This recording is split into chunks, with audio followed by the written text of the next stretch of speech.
Hey, what's going on, everybody? So, part of starting a business is figuring out what your business model should be. And chances are, as if you're currently in business or if you're planning on starting one, you've come across this term. So, in this video, I want to share with you what a business model is, how to choose the right business model for your company and for your industry, and share with you the process that I went through to determine what the business model was going to be for my company. So, what is a business model?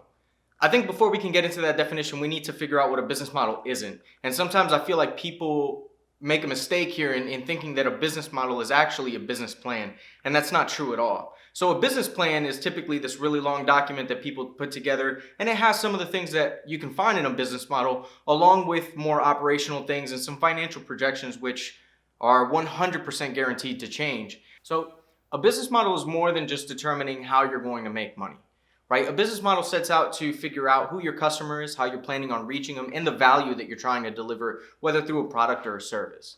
Now, the thing to remember here is that a business model is really just one long experiment. You, as a business owner, as the company, you make assumptions about how your business should operate, who your customer is, and what they're expecting from you, and then you test those assumptions over time. A business model isn't something that you should set once and never look at it again, right? This isn't something that's one and done. It's something that you're going to revisit over the life of your company and figuring out, are you doing the best possible job to reach your customer? So now that we've said that, how do you go about choosing the right business model for your company and for your industry? A really important thing to remember here is that you get to kind of decide and design your business model based on your current needs. Just because everybody in your industry is doing a certain thing doesn't necessarily mean that you have to follow suit. So business models are a great way for you as a company to introduce innovation into your industry if you feel that that's an opportunity that you have.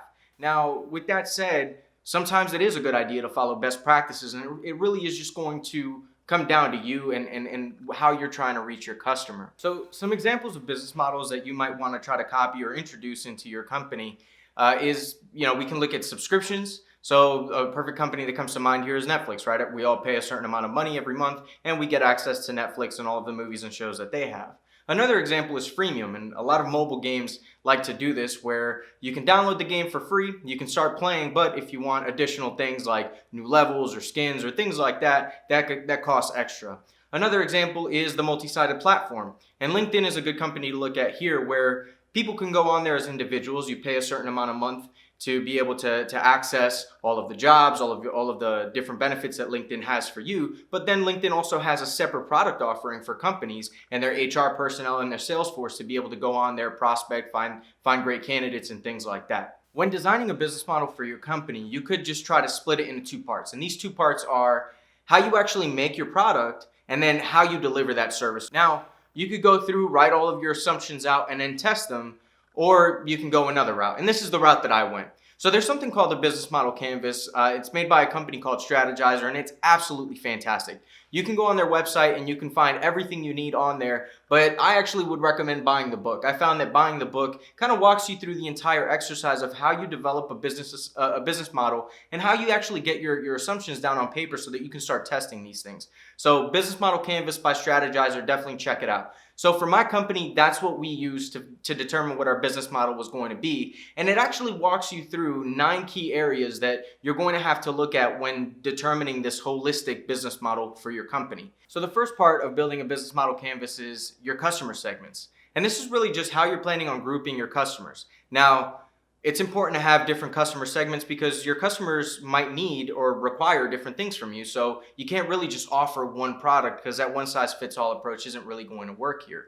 Now, an example from way ahead, given that our target market might be anyone from the age of 18 to 22, we can't necessarily reach the 18-year-old the same way we can the 22-year-old. They're in two different stages of life.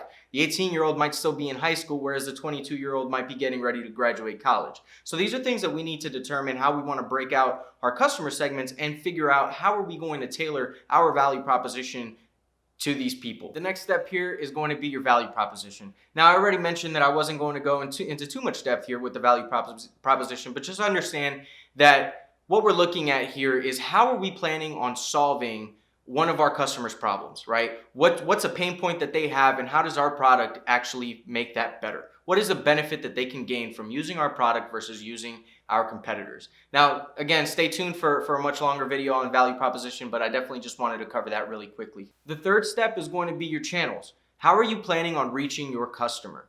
Now, whether it's sales, marketing, or communication, you have to figure out what those channels are going to be by customer segment so that you can effectively communicate with your customer and increase the number of touch points that you have with them. The next step here is going to be customer relationships. And this is really just the type of interaction and attention that your customers are going to expect from your company. And this depends on the business model and the type of product and service that you're offering. So you're going to have to tailor this to your company. An example here is if somebody calls customer support, are they expecting a live person on the line, or would they be cool with an automated service? Similarly, if you have some type of live chat function on your website, do people expect an actual person to be there typing back to them, or would they be okay with some type of chat bot? These are all things that you have to figure out to be able to really understand your customer relationships and then build long-term relationships with your customers so that they come back. The next step here is revenue streams. And I know a lot of people get caught up with revenue streams because at the end of the day, if you're not making money, then you're not really in business. But I will say that all 9 parts are equally important, and try not to get hung up here. Now, for my company Way Ahead and figuring out these revenue streams, I'm really just looking at how do we plan on making money? And also looking at how much money are we planning on making from these different customer segments? Are some customer segments more lucrative than others? And these are things that we have to kind of figure out.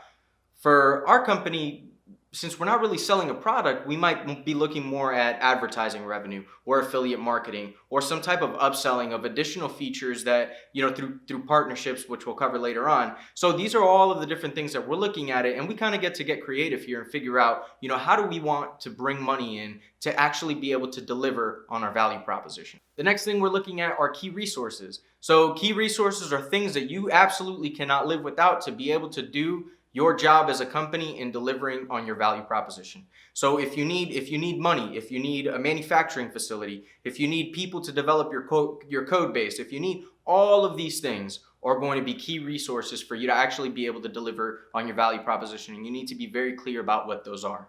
The next step here is figuring out what your key activities are going to be. Now, this is really just determining what your company has to do to be able to deliver on its value proposition. Key activities can actually be broken down into 3 steps. So they can be broken down in a production, in a problem solving, or in a networks. The next thing we're looking at here are key partnerships. So are there other companies that you might want to bring on board to be able to effectively reach your customer? Do you rely on anybody to be able to deliver on your value proposition?